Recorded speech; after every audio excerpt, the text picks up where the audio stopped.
کہہ دو کہ اللہ جسے چاہتا ہے گمراہ کرتا ہے، اور جو اس کی طرف رجوع ہوتا ہے اس کو اپنی طرف کا رستہ دکھاتا ہے، یعنی ان کو جو ایمان لاتے اور جن کے دل اللہ کی یاد سے آرام پاتے ہیں ان کو۔ اور سن رکھو کہ اللہ کی یاد سے ہی دل آرام پاتے ہیں۔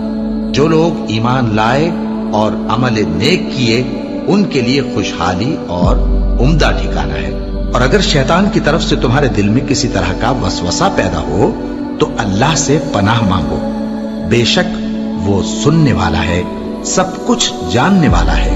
جو لوگ پرہیزگار ہیں جب ان کو شیطان کی طرف سے کوئی وسوسہ پیدا ہوتا ہے تو چونک پڑتے ہیں اور دل کی آنکھیں کھول کر دیکھنے لگتے ہیں، اور جب قرآن پڑھا جائے تو توجہ سے سنا کرو اور خاموش رہا کرو تاکہ تم پر رحم کیا جائے، اور اپنے پروردگار کو دل ہی دل میں عاجزی اور خوف سے اور پست آواز سے صبح و شام یاد کرتے رہو، اور دیکھنا غافل نہ ہونا۔ پھر جب تم یہ نماز تمام کر چکو تو کھڑے اور بیٹھے اور لیٹے ہر حالت میں اللہ کو یاد کرو۔ پھر جب تم مطمئن ہو جاؤ تو پورے آداب کے ساتھ نماز پڑھو۔ بے شک نماز کا مومنوں پر اوقات مقررہ میں ادا کرنا فرض ہے۔ مسلمانوں، نجات نہ تو تمہاری آرزوؤں پر ہے اور نہ اہل کتاب کی آرزوؤں پر۔ جو شخص برائی کرے گا اسے اسی طرح کا بدلہ دیا جائے گا، اور وہ اللہ کے سوا نہ کسی کو حمایتی پائے گا اور نہ مددگار۔ اور جو کوئی رحمان کی یاد سے آنکھیں بند کر لے یعنی تغافل کرے، ہم اس پر ایک شیطان مقرر کر دیتے ہیں تو وہ اس کا ساتھی ہو جاتا ہے، اور یہ شیطان ان کو رستے سے روکتے رہتے ہیں اور وہ سمجھتے ہیں کہ وہ سیدھے رستے پر ہیں، یہاں تک کہ جب وہ ہمارے پاس آئے گا تو اس شیطان سے کہے گا کہ کاش مجھ میں اور تجھ میں مشرق و مغرب کا فاصلہ ہوتا، تو برا ساتھی ہے۔ اے اہل ایمان، اللہ کا بہت بہت ذکر کیا کرو اور صبح و شام اس کی پاکی بیان کرتے رہو۔ وہی تو ہے جو تم پر رحمت بھیجتا ہے اور اس کے فرشتے بھی، تاکہ تم کو اندھیروں سے نکال کر روشنی کی طرف لے جائے۔ اور اللہ مومنوں پر مہربان ہے۔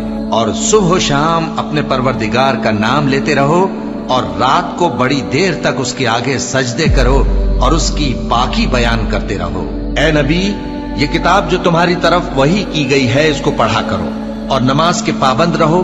کچھ شک نہیں کہ نماز بے حیائی اور بری باتوں سے روکتی ہے، اور اللہ کا ذکر سب سے بڑا ہے، اور جو کچھ تم کرتے ہو اللہ اسے جانتا ہے۔ مومنو، جو پاکیزہ چیزیں اللہ نے تمہارے لیے حلال کی ہیں ان کو حرام نہ کرو، اور حد سے نہ بڑھو کہ اللہ حد سے بڑھنے والوں کو دوست نہیں رکھتا، اور جو حلال و طیب روزی اللہ نے تم کو دی ہے اسے کھاؤ، اور اللہ سے جس پر ایمان رکھتے ہو ڈرتے رہو۔ ایمان والو، شراب اور جوا اور بت اور پانسے یہ سب ناپاک کام اعمال شیطان سے ہیں، سو ان سے بچتے رہنا تاکہ تم کامیاب ہو جاؤ۔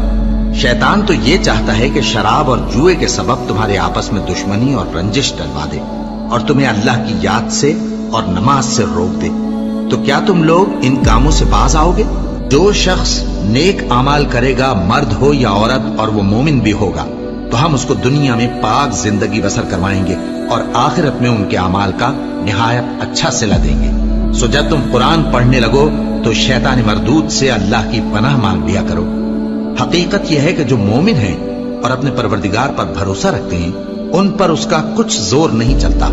اس کا زور انہی لوگوں پر چلتا ہے جو اس کو رفیق بناتے ہیں اور اس کے وسوسے کے سبب اللہ کے ساتھ شریک مقرر کرتے ہیں۔ سو تم مجھے یاد کیا کرو، میں تمہیں یاد کیا کروں گا، اور میرا احسان مانتے رہنا اور میری ناشکری نہ کرنا۔ اے ایمان والو، صبر اور نماز سے مدد لیا کرو، بے شک اللہ صبر کرنے والوں کے ساتھ ہے۔ اے اطمینان والی جان، اپنے پروردگار کی طرف لوٹ چل، تو اس سے راضی، وہ تجھ سے راضی، سو تو میرے خاص بندوں میں شامل ہو جا اور میری بہشت میں داخل ہو جا۔